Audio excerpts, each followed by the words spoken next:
every sound, every light, none of it is random. Every detail in a casino is designed to tap into something deeper. You get multiple amazing industries under one roof, and that's what makes the casino so epic. What makes people gamble? I have engaged with casino players for 3 decades, and so many of them want to get away from the challenges and the issues of their ongoing life. What draws them to a specific casino versus others? One of the key parts of the essence is how do you price it right and deliver the right level of experience, the right level of relationship, the right level of service that people feel, wow. Because that's going to impact the decision making of how long they stay, how often they come back. What keeps them longer? There's that hope and that potential that something more might happen that really keeps people engaged. We're joined by a team of casino experts at LD2G Enterprises, Loren, Gill, Tonya, Oatman, and Emily Green. Like always, fasten your seatbelt, add this episode to your playlist, subscribe to the channel, and share it with someone who might find it interesting. Let's dive in. Welcome, LD2G team. We've got Tonya, Emily, and Loren. Hey, good morning, everybody. How we doing today? Or should I say, good day, everybody. How we doing today? We don't know when What part of the world you might be in. exactly. DJ Loren. Now, this is exciting. We're going to talk into the psychology of gambling. This is a very important topic, and you guys are the world-renowned experts on the field. So I'm super excited to dive right in and talk about this amazing topic. So, why do people gamble? You know, people have gambled since time began, and they have gambled on anything and everything. And so it has only been in the most recent century that it's become more formalized and the gambling has become more regulated, right? But certainly people have gambled on all types of things really forever. So why do people gamble? That's really a great question. And, you know, I think there's a multitude of reasons why. And if you look at the research, certainly we'll see that there are very distinct behaviors and benefits and things that people look for when they actually gamble. But I'm going to give you a couple things. Why do people gamble? People gamble because why? They want to win. It's fun, right? They are looking for some experience that says, I am victorious. I control my own destiny. I have an ability to predict outcomes and maybe put things into my own favor. So I'm a winner. I'm a winner, right? They look for the thrill. Absolutely. They look for the essence of, you know, something that says, wow, this is just a great experience. So in today's world, though, we mostly see that in things like casinos, right? Or maybe sports betting or on an online mobile application. Maybe you still go to the horse track, but, you know, or you play the lottery. But I tell you what, I think in many of these opportunities, you have to look at the psychology of the gambler and truly, why does someone gamble? And, you know, one of the things I've been studying and researching quite a bit is the dopamine effect, right? And understanding why people chase the thrill or they chase the rush. And you see it in many types of behaviors, but certainly in gambling. And I think certainly operators and casino owners have really dove into the psyche of why people gamble. And certainly what you see in many gamblers is they like to chase the rush. They're chasing the next jackpot. They're chasing the next victory. They're chasing that, you know, wow, exuberant feeling.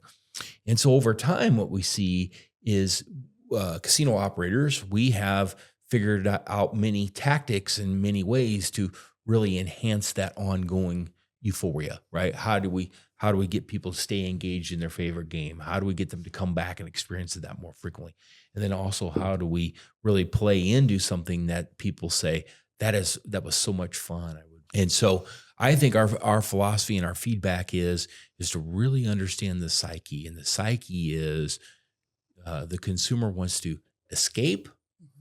And there's really two types. They want to escape or they're looking for that thrill. And I think it's really balanced between those two different mindsets.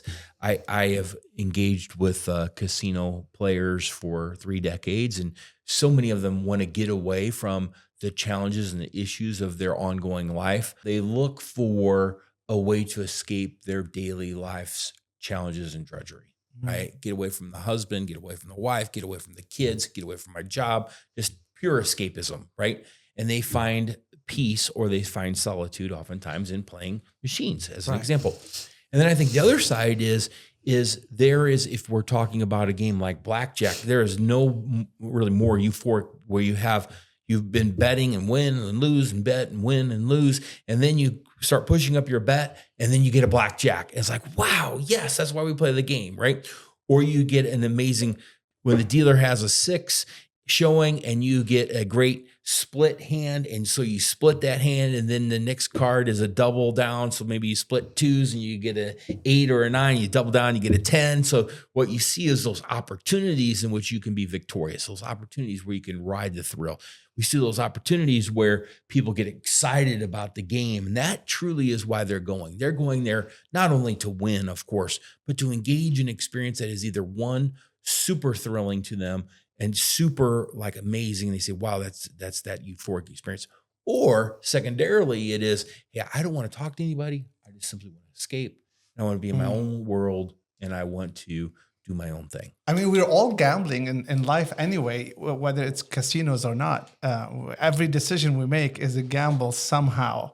But the casinos is like going up close and personal with money, which is the engine of society. So what do you think, Tonya? I think that why people gamble, well, he explained it very well, and everybody's reasons are exposed right now. However, I think there's a piece, everybody has a vice. Everybody has an area that they like to indulge.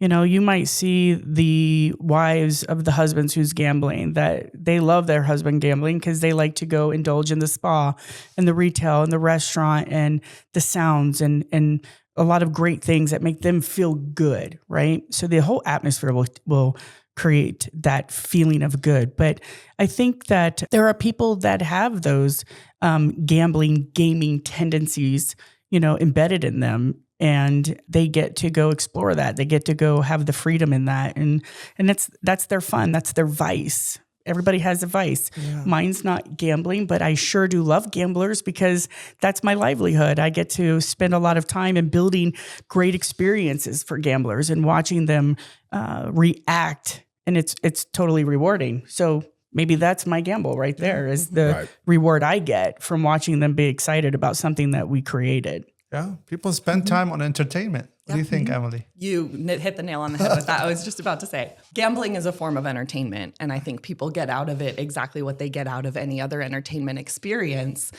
So I think what adds to that is the excitement that you're talking about. The potential to win is something that I think lures people in more than maybe any other entertainment experience, any sort of concert, anything like that. I think there's that hope and that potential that something more might happen that really keeps people engaged. Something transformational. Absolutely. What are they posting on Instagram, right? What's Instagrammable about their night? Has ever, did you ever hear of a story of a gambler who made it big and quit gambling altogether? It's like, oh, I made $1 million now. Let's cheers. I don't know that I have one of those talking about the psychology of the gambler. I don't know if I got a lot of stories.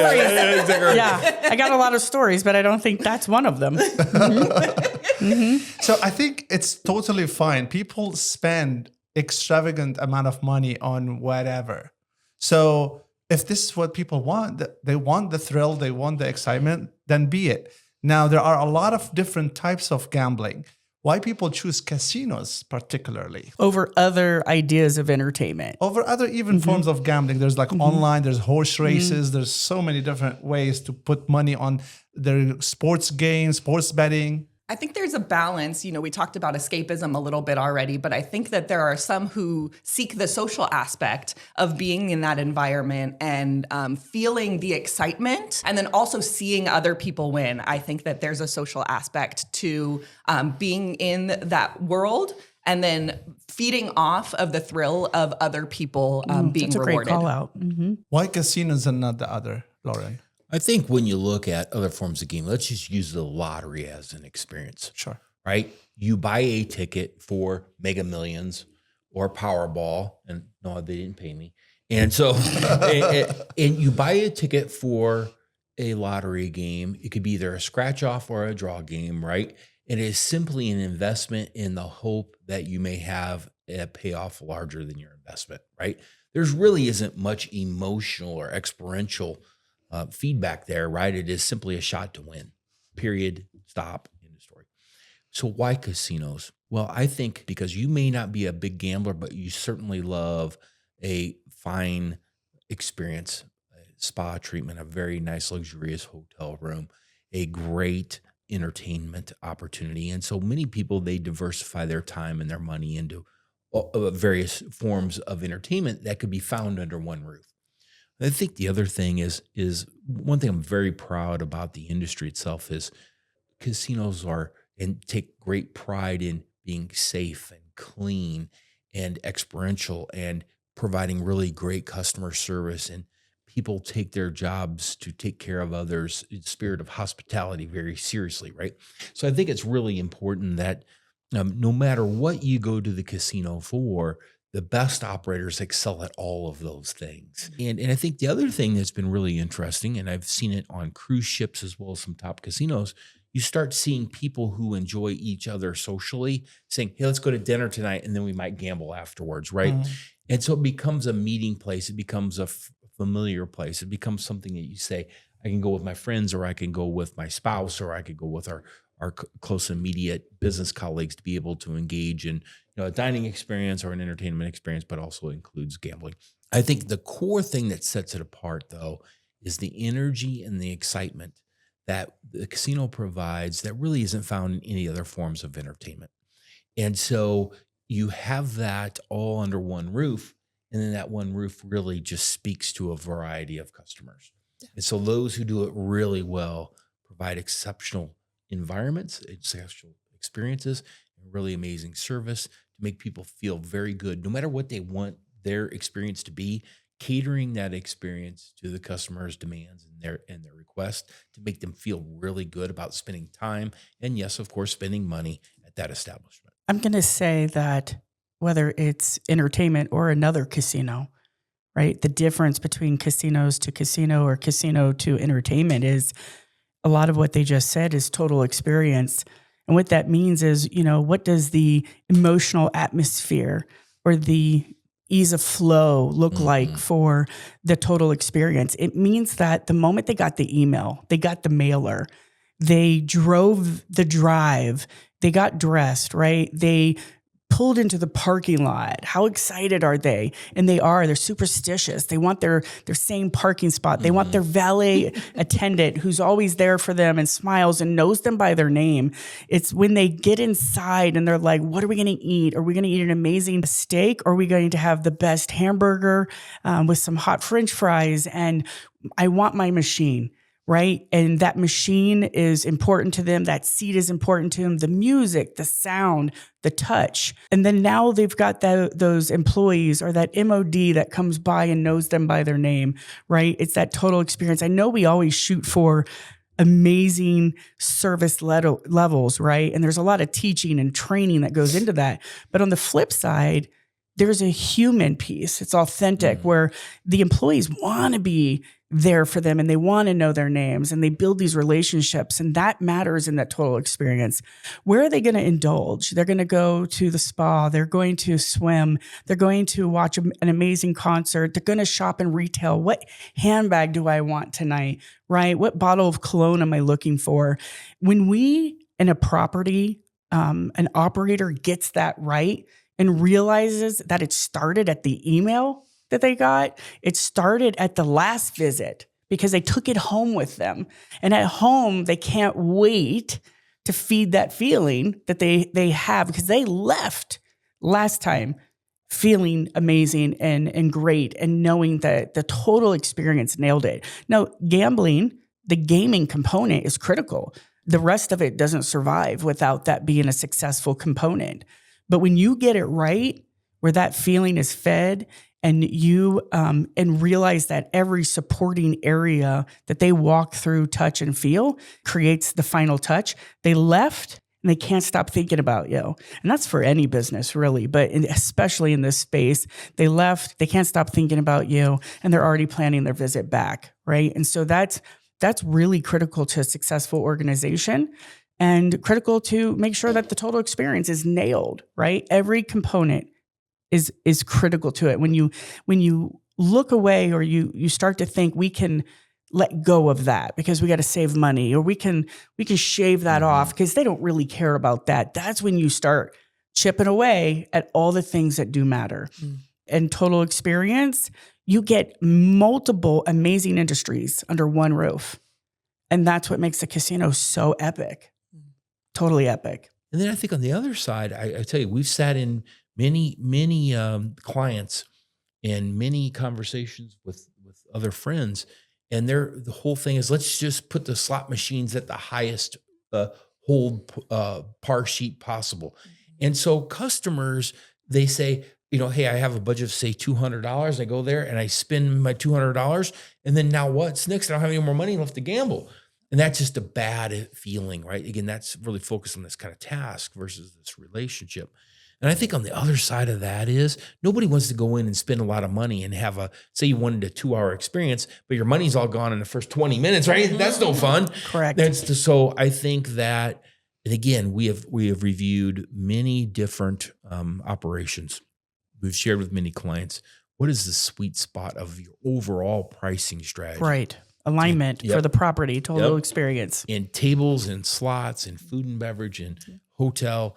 And there is an optimal level of how do you deliver the right price from a consumer standpoint, what is the right expense that people are willing to do that and say, wow, I had a great time for the money I invested. And that's really one of the key parts of the essence is, how do you price it right and deliver the right level of experience with the right level of relationship, the right level of service that people feel, wow. And it almost feels nostalgic. Yes. Because there was a time and place where everybody relied on the casinos to deliver an affordable, VIP experience, whether you're a VIP or not, right? And pricing strategies have altered, and they're not aligned across the industry. So great call out, because that's going to impact the decision making of how long they stay, how often they come back. So great call out. And this leads directly into my next question, the differentiation between one casino and the other. And I learned something completely new today, that casinos can basically price, they can increase the price. Can they also increase the ratio of winning? Can they control that too? Najee, that's a great question. So let me maybe give some parallels. So every restaurant has the ability to set the price for their feature items, right? So let's just say you're a steakhouse and you have a fabulous 16-ounce bone-in filet. You could charge $20 for that, or you could charge $100 for that, based on what your pricing strategy and your profitability strategy is. Now, if you only sold that steak for $20, you'd probably lose money and go broke, right? So that's probably not a good strategy. But also, how many consumers are willing to pay $100 or more for that steak, right? So there has to be this balancing act. So yes, when the casino owner / operator decides to put games on the floor, they can alter the price when they configure the machine. So it's called PAR, or in technical terms, it's oftentimes referred to as RTP, return to player. Or we might say inside, it's the hold percentage of the game, which means of every $100 that is put in a machine, what is the theoretical return to the customer over time? Okay, so yes, the owner / operator can select different par sheets that would change not only the long term, again, over thousands of spins or button pushes or handle pulls, over thousands of those, the return to player is set within parameters, okay? And that is governed and regulated by the regulator. So you have to file that. So to make sure that there is high integrity to the game. Okay, so the first part is, yes, you could alter those over time. But again, it's always regulated and it's always fair. But some operators have decided we're just going to simply put the highest priced, and we operators typically don't talk about price on slot machines. They talk about hold percentage, but I look at it as pricing, no different than if you were to go to say you were going to go out to lunch, you're going to get a cheeseburger today. You can go to McDonald's and get a $2, value cheeseburger, or you could go down the street and get a $20 gourmet cheeseburger, not the same product, not the same service, but there's a different price point, right? So finding that optimal pricing for the overall experience that you want to offer your guest with the right relationships is where it's really magical, is to understand what is the sweet spot and then sell that to your customers to be the best operation you possibly can be. Okay, so that's on slots. Now on table games, you can do the same thing. Okay, so you can actually change. Now, it's heavily regulated, so you have to post the rules of the game, but you can change or alter or make decisions based on what are the rules that you want to adopt for the game regarding the payouts so that you can essentially alter the price point. So let's just use example as blackjack. Let's use blackjack as an example. Okay, so for example, does a dealer hit on all 17s, a soft 17, or must a dealer stay on all 17s? It's a rule that you can deploy, but it actually changes, quote unquote, the pricing of the game. Okay, that's just one example. So how many times can you split aces if you get dealt ace? Can you split them only once, or can you split them up to 4 times? Again, it's a rule decision that impacts the outcome of the game, which actually impacts the pricing of the game. And so there's a multitude of decisions in a simple example of blackjack that the operator can decide to change the rules. Again, they have to post them, all right? So everybody knows what the rules are. But if you were to go from casino A to casino B to casino C, you may see different rules being employed. And those different rules, again, change the ultimate pricing of the game. Emily, you're the user experience expert. So besides what Loren is talking about, the pricing models and stuff, what other things that differentiate this casino from the other? One of my favorite questions to answer, because when you think about just the basic fundamentals, all the machines that you see at the casinos are the same. So really what differentiates them is the service that's provided, the relationships that are built, and the amenities that are available to support the gaming experience and to enhance that gaming experience and provide other opportunities for the player to enjoy their experience in other ways. So service, of course, being a very important aspect of that, and everything that Loren talked about building relationships and making the guest feel valued and like a member of the family is very important. So are the amenities that are provided that support the experience as well. All three of you are describing this. And again, I'm not big on gambling, but in my younger self, I was big on partying, right? I was in Dubai. I was living in Dubai, the city that doesn't sleep. And Did you like living there? I loved it. Really? Yeah, I felt like he was would just go. taking this opportunity to brag about it. Yeah. Tell us more. Press little But there's people. one club that we used to love the experience. And it's, as you mentioned, it starts at the parking lot. There's that parking lot. We park, first of all, parking is super easy. A lot of it is valet, but also if you want to self-park, it's very nice and easy to find a spot. And then you walk, and then it's like a red carpet for you, like the whole thing from the getting in. And then there are like beautiful, pretty ladies welcoming you into the club and taking you all the way to your table. So the whole thing is spectacular. Carefully thought through. Yeah. And I feel that casinos are doing something like that because it's a party on steroids. It's like the alcohol and the thrill and the experience and the music and the service.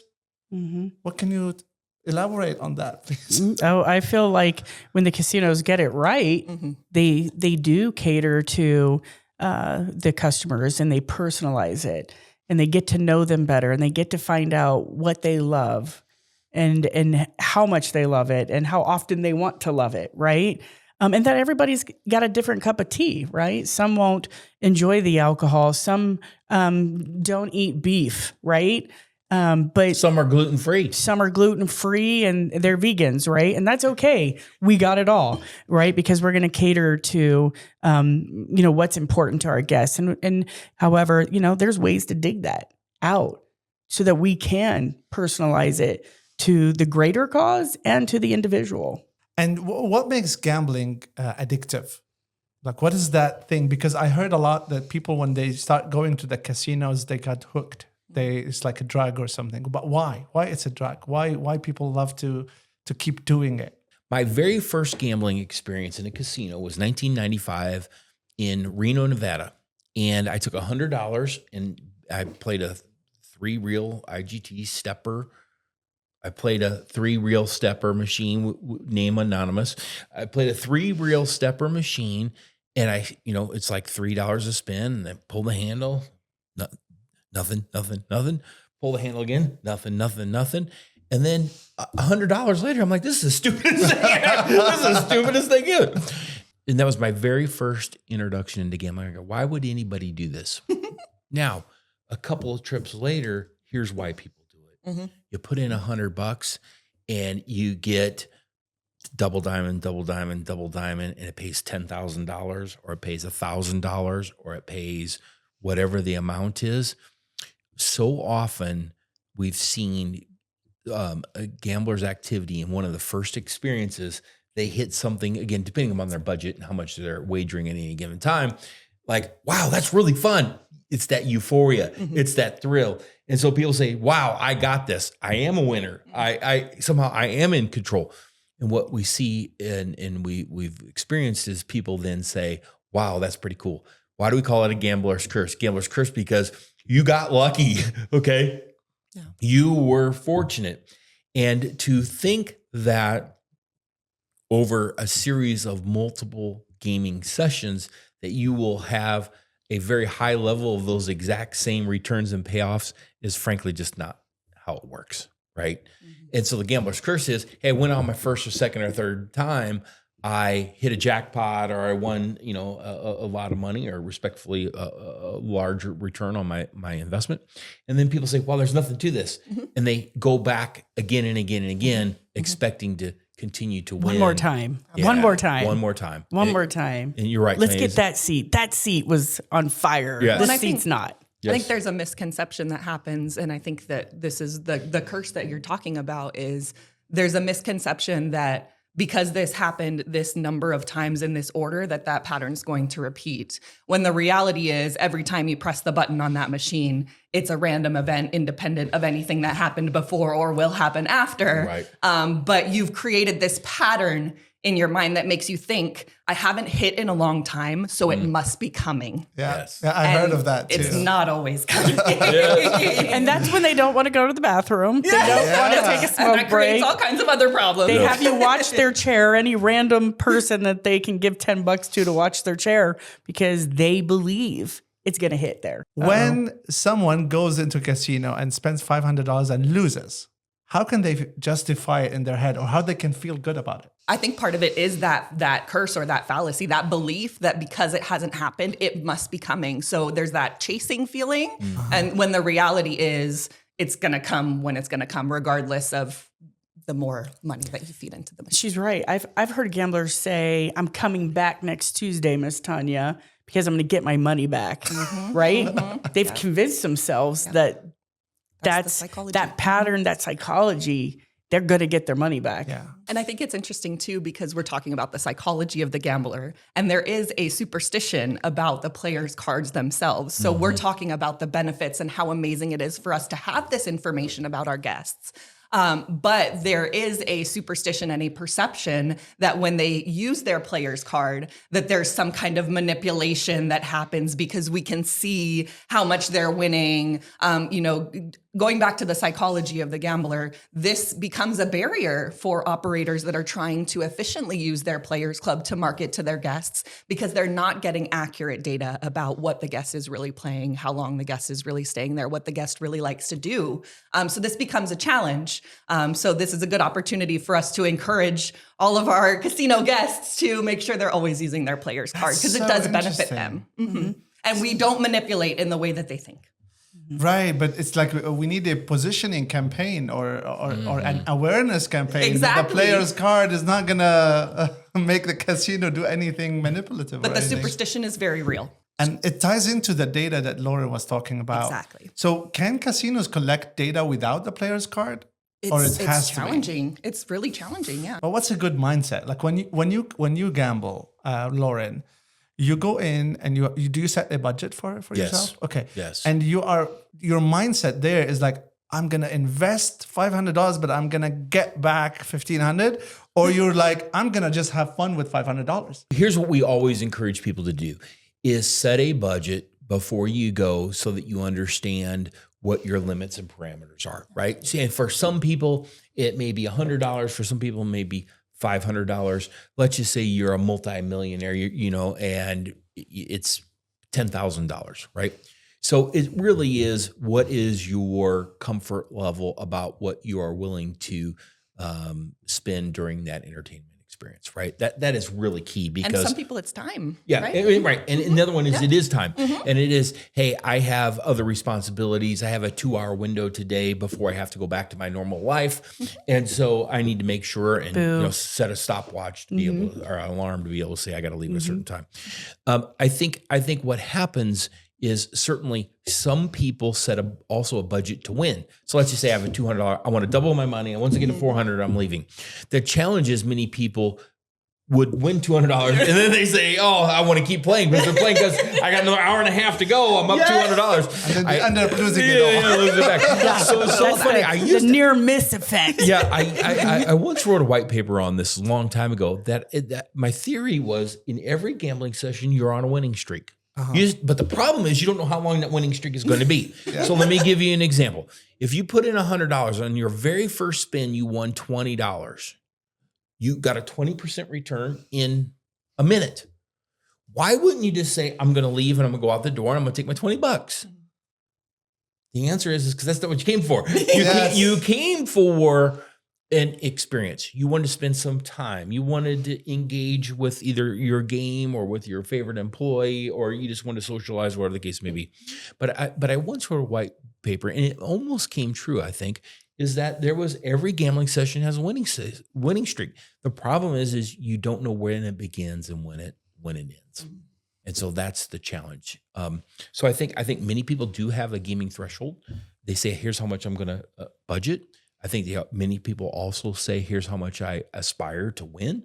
And then certainly to Emily's point, I have a finite amount of time that I want to afford this, right? So I think all the time. Now, on the other side, there are a lot of people who get caught up in the overall experience and they say, I'm going to play longer than I budgeted. I'm going to spend more money on the budget. As long as it's in the overall grand scheme responsible, certainly people do invest more time and more money maybe they initially thought. This reminds me of my very first experience with gambling myself. I was a college student and I was living in a dorm with a bunch of roommates. We were like, you know, college kids. We were poor. Yeah. Eating top ramen. Yeah, exactly right. Eating ramen. So And you also go to clubs in Dubai. that's later in my career. Okay, when I was in college, we wanted We're building to a go out. timeline here on Nacha. And my friend and his girlfriend and me, we went to a Casino de Liban. It's in Lebanon. It's the only casino in Lebanon. But surprisingly, our dorm was near that location. So I remember I had like $20 to spend. So I got this bucket full of coins and I went to there. And there was his girlfriend has been spending for a long time. And I walked by and I just dropped one coin and I pressed it and that was like, oh my God, we want all, and we took all that money and we went out and, spend it all on all of us. And it was extremely fun. So I was like, everybody probably have a fun experience with gambling. That's right. What's yours? Ooh. What's your first encounter? My first encounter was blackjack in Mesquite at like 2 a.m. prior to children. And I learned how aggressive blackjack players are. And I was scared. I wasn't sure what was happening. And I played safe, and I really wanted to try at that time because I saw how the blackjack players were playing in the evening and during the day. And I was like, there's no way I can go sit at that table. They'll eat me alive. And so I did, and I play, whenever I played during that time frame, it would be at 2 or 3 in the morning because I felt like it was a more relaxed group. But I loved playing the blackjack. My husband, his idea, and he is very lucky. Like the luck of the draw. Like I don't get it. He's the one that wins everything. He wins drawings. He wins all kinds of stuff. And he always tells me to go away because I don't win anything. And he's like, I lose because you're right next to me. But his idea was always, I'm going to gamble X amount of dollars. Whatever I spend in this casino, I'm going to win back. Oh. So he wins back dinner, hotel stay, and his gambling dollars. And then he walks away at that point. And he'll do it. He does it every time. So I never worry about him spending money because he's going to earn it back. That's his goal. And, he's not an often gambler, but mindfully, that's where his brain works. And not me. I'm not good. I just do it for the fun. Just to tag along. Do you recall your first experience? Yes, my first experience was the opposite of yours. I put $20 in the machine and lost it immediately and said, why does anyone ever do this? I want it back. And then found myself working in the casino industry and learning more about why people actually do it. Yeah. But there's a lot of psychology in it, definitely. Absolutely. Can you guys talk about the psychology, just like the technical, maybe something technical about, like, I'm sure that in the academia world, they have synthesized and studied that phenomena deeply. There's so many different aspects. So we've talked a lot about many things that drive the psychology of it already today. I think reward looping, right? People love reward. They love feeling amazing. They love winning. They love getting that Thursday gift. They love getting that special free meal in the mailer or the email. They love feeling treated because they received a comp at the steakhouse or a comp on their handbag, or it's that constant reward looping that they get tied into as well. So not only is the gaming the thrill, the excitement of the music and the lighting and the perfect seat and the team and the wonderful carpet, and this just feels good and it smells good, but it also is, they get rewarded. They get rewarded constantly. And if they play right, they keep getting rewarded. And I believe that that's a feeder to the psychology of it too, because, it's they're going to show up in the local areas and get their pumpkin pies for Thanksgiving because that's their reward. I've been a great gambler at your establishment and thank you for my pumpkin pies that I'm going to feed my family. And they're like, I got this for free, even though they really didn't, right? It's I have a friend that she gets rewards all the time and she gifts them to people, right? And in her brain, that validates she's gifting off of her gift that she's earned, right? And so there's so many components in that reward system that I believe is definitely psychology driven, right? And definitely for that type of player. There's players that could care less about the gifting. We've been had experiences with top whales that could care less about what you give them. They just want to beat everybody, right? Yep. So again, a different type of psychology on what reward looks like to them. What can casinos do, the levers they can pull to optimize that profitability aspect? I think one of the things that we've talked about that is a really useful tool when it comes to those levers is the Players Club. You collect all of this information about your players so that you can tailor and personalize experiences to them and offer them other benefits and rewards that increase their perceived value of their experience. So I think just like how plenty of other companies and organizations utilize marketing and rewards programs. It's like that can be a really powerful tool when it comes to personalization and tailoring experiences to the guests that will encourage them to play more, stay longer, and all of those things that increase profitability. Which all of that allows you to make better decisions in buying and time that allow profits to be aligned with the mission that you're on, right? So everybody's tied back to a profit. If you're a business, it's not funny money, it's real money. So you always have to remember that. And I think a lot of information that we've been sharing, especially what she just tagged onto, and when you're personalizing it and you're researching it and you're really identifying with those areas that you spend money on to make sure that all of this great stuff we're talking about happens, allows you also to make smart decisions financially. So that way you are spending the right money at the right time for the right guest. And again, it all ties back into that reward looping too. And like everything, you got to be a good you got to be fiscally responsible and pay attention to that money going in. Just like money going out, right? So I personally go to different places sometimes just for the variety of it. But if I left, and recently we stopped working with one med spa and we switched to another. And we went there because they raised prices, lowered the service, they're cutting costs and increased prices. And that makes me bitter towards them. So I will never come back to them. But if they were just okay, and I changed a brand from one to another, maybe one day I'll come back to that original brand. And taking it on the casino side, you could start to go to another casino for a while. But then if this casino, you felt that you're being taken advantage of, you will never come back to that. So the retention becomes so much harder to do. Yes. So I feel like this landed on the nail on the head, as they say. Yeah. Consistency is important. Value is important, right? Because we can never predetermine what the consumer, what the player's mindset of value is, but we can script it for them, right? And we can consistently deliver on what that value is. And we can remind them of what that value is, these services, just like what you spoke about.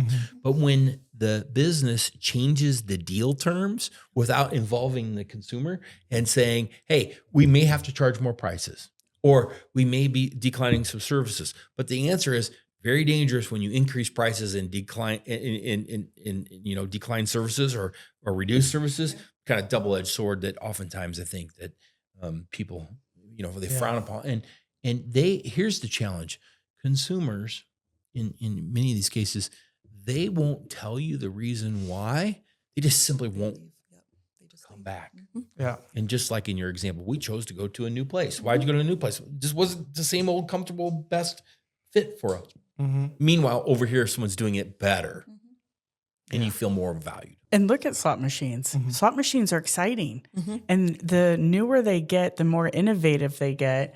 They're interactive. You can touch screen. They're becoming more like home, right? Where you've got all this great equipment at home, phones and iPads and your TV that are smart, right? Well, the slots are smart. And even if you are hanging with the old-fashioned group, right, and you like those old machines and that's just who you are, great. But they're innovative. They're touch, they're feel, they light up, they're talking to you, they're exciting, they bring people over. Tables are fun, but tables aren't interactive like that. You can't touch and feel and get excited off those. Every time we go to any type of new gambling trade show and we see what's out there, they just get better and better. And they feed that, like, ooh, touch, feel, pull, sound, ooh, right? And that whole effect, like it's almost like a dance with the machine, right? And the table games, you're dancing with the dealer, right? Which can be fun. Right. If Loren's your dealer, yes. Let's say, we're talking about these VIP players, those who they call them athletes, I think. Or no, they don't is there like casino athletes? These are like high-end blackjack players or something like that. Is there anything like that? I've never heard of an athlete. Me either. Mm-mm. I've heard whales. Okay. I've heard, the noir. They all have Let's different call them names. VIP. Yeah, What they're about these they're VIP. I mean, at the end of the day, you want all your guests to feel like a VIP, even if they're not. Right. Right. And when you get that right, you get that right. But the VIPs are a special elite. They are elite group that, drive revenue for the total casino. They really push the casinos to elevate experiences because you tap into their minds often for direct personal verbal communication on what they love and what they don't love. You cater your host teams and your player development team around them. They are exceptional gamblers, regardless of where they put their time and energy into what machine or what table or whatever it is that drives them.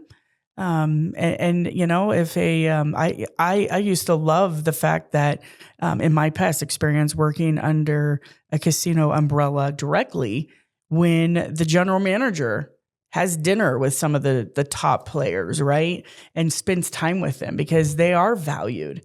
And when they feel valued, again, the last thing you want is your top player in the organization going somewhere else and being their top player, right? So that is a very unique, special space to be in. I remember as a leader in a large casino environment during COVID, people asked me, how come your areas of responsibility are doing so great? And the truth was, I didn't chase everybody during that time. I chased the VIPs. And because I had already built amazing relationships with them long before, the COVID experience, I understood them, and I never put blocks in between us to understand what they wanted and what did they expect and what did they want to see. And we kept open lines of communication because they were of value to me as a leader. And once things got hard, I tapped into that and said, I can't chase everybody, but I will chase this group. And we did, and we were successful in a time that everybody else wasn't. And it's because we understood, keep the main thing, understand, the importance of what that top player really wants, because they're critical to an organization. And if you lose them and you don't know you're losing them, shame on you. Mm-hmm.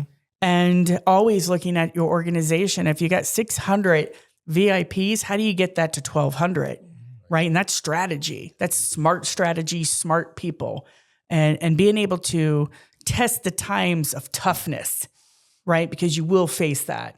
And then don't forget how you got to greatness. Mm-hmm. There was a strategy for that. And when you lose that and you get too cocky for your own self, and that's when you start to find yourself in that toughness again. But understanding their role in your environment is critical and super important. Yeah. I think it's not all players are created equally. Mm-hmm. Mm-hmm. It reminds me of, the Pareto principle, right? 80-20 rule, where 80% of the revenue is created by 20% of the customer base is oftentimes the case across many businesses. I've seen in casino businesses where it's even less than that. Maybe, 15% of the customers create 80 or 85 or 90% of the business. Because here's why, right? We all want a quote unquote full casino or a full business, right? But again, not all consumers are created equally. So let's just break it down.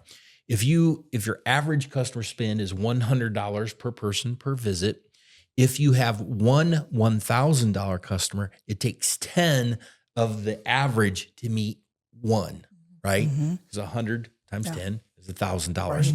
So back to VIP, who do you want more of? You want more people that are spending $1,000 because it's less service, less toilet flushes, right? less things that you have to do because the less people you have to take care of and less expense. Yeah. Now let's say you have one $10,000 customer. Okay, so it is 100 of the $100 customer, right? Is $10,000. And so that, if you were to draw that out on a map, you would see very quickly about how that higher end is disproportionately more valuable in revenue and oftentimes in profit, because there's simply just less cost of input and less transactions that have to happen, right? So I think it's very important to understand. And again, going back to the answer is in the data, is how do you elevate the overall baseline foundation of the business?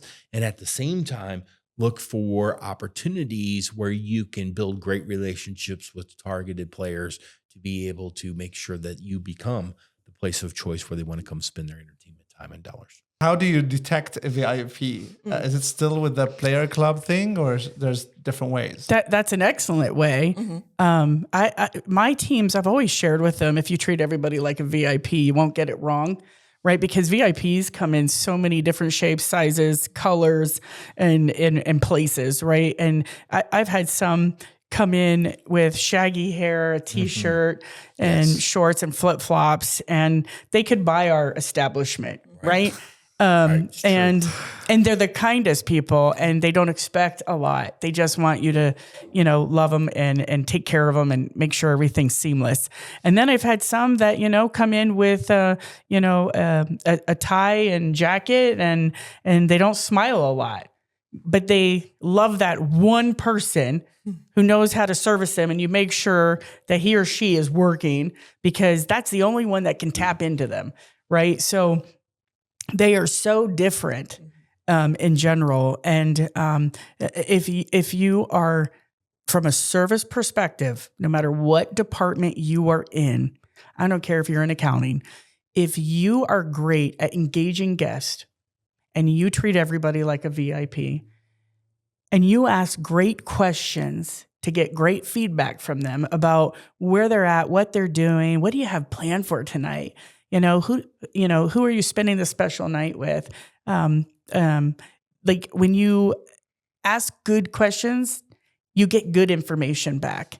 And when it feels authentic and it feels real, like you genuinely want to know, and they don't feel like you're trying to sell them something, right? Or you have some kind of intent, they can't figure it out because you broke the barrier. They tell you, they'll share that information with you. And that's the start of a great relationship with them. I've had players come in and they are like, I want Tonya. And I was like, oh, wow, I'm in a meeting right now. I can't go on the floor right now, right? And then I have to think to myself, that's bittersweet. Somebody came in that we deem as a high player and was like, I want to see Tonya. Bring her here. So I had to share with my executive leaders, I got to leave. We have a player who needs me and is refusing to do anything other than. And that day I went and I serviced him and really built some relationships that day and did some cool things. And he is a top 25 player, and he was demanding, and then he was happy and he was demanding. But I walked away going, God, he asked for me. That's so cool. Like, he asked for me, and not always do you get that experience, but it goes back to relationships, back to leadership, back to making the main thing, back to servicing them and driving that. And all decisions you make, how does this impact the customer, the guest who's staring back at me, even from an operational perspective, right? If you bog down your team members with operational tasks and they're guest facing, and then you're shocked that they can't be guest facing, or they're struggling, or they can't make all things happen to deliver that amazing relationship, amazing experience that injected just love, you set them up to fail. So even sitting at a table, talking about your guest, your customer, in decision-making on how the employees interact guest facing, building programs or processes, right? We have to go, how does Susie Q in retail, spa, slot attendant, the server, the facilities employee, the housekeeper pulling garbage, what does it look like when they are facing the customer? And if this decision doesn't enhance their ability, it doesn't make it to the floor. If this cleans up something for them and actually makes it easier, then it makes it to the floor of that process. And when leaders do that with that intent, that's when employees aren't frustrated with processes that don't work. That's when employees say, my boss cares because she'll say, put that shipment to the side because I got guests in here and they're number one. And when they go away, I'll pick up my task. But there are places that say, I want the task done simultaneously. Well, then you just lost all that work on experience right there. You just lost it. And VIPs, they catch on to that quickly. They know when an organization knows what's important. They know, is the task important? Is the process the most important, or is it me? And VIPs, they will know that. They might even educate you on it. And don't get offended. Take it, because that's customer feedback, live, raw, in the moment. Any last words to wrap up this episode? When you pick your gambling establishment, your favorite one, because they get it right and they do the right thing, you'll also see whether it's commercial or tribal, where do they put those profits and earnings back into? Do they feed it back into their employee? Because customers care. They see that. Do they put it into their community? Do they make the community important? Because I've had gamblers tell me, I love coming here because I'm giving back to the community every time I put money into that slot machine, because they see the value of how that establishment took care of the community. So it wasn't just about profits. It was about people, and it was about they give back to the employee. That's why that employee's been there 25 years, and they rely on that employee being there. And that employee says, they take care of me. They take care of me. I got nothing to complain. And that's why I care if you're sitting in that chair right now and what I do for you. But they also care because now, not only are they taking care of that employee from a employment perspective, they're taking care of that employee's environment outside of work. They're taking care of that player's environment outside of work. And when they do that right, like, again, it's just smart decisions after smart decisions after smart decisions, and they bring it back to people and human capital. And CSR could be an episode about the whole corporate social responsibility, and I think that's another area. But it's very important. I worked for a large publicly traded company in the casino sector, and one of their executives said, "Do you know why we give so much money back to the community? It's because so many people don't, and because oftentimes our players don't give back to the community." And so, to your point, we do have a corporate social responsibility to take care of people in the community, right? And I think one of the things that have always set many of us apart, I just really enjoy and love working with, is people who understand the importance of community and understand the importance of giving back and the importance of donating to others, especially when they have challenges or needs. And I think that's so important. And some of the proudest things that I think we've done from a leadership standpoint is encouraging, and we don't talk about this a lot, but not only do we give back financially to communities, the countless hours of public service, giving back to volunteer organizations, being involved with maybe your children's activities, or being involved with your church, or being involved in charitable causes, right? Is something that I think we've all really worked hard at throughout our careers, is to be not only a part of the financial piece, but really being a part of the community piece, right? Building really good relationships where people can understand that it takes a full community to be supportive, to be able to make the entire ecosystem work. So thank you, Tonya, for sharing that, because I think that is really an important component of it all. So to our gamers that are watching, I hope that you find a place that you feel valued, and I hope that you're loyal to that place and you share your feedback with them so they can continue to be your place of choice.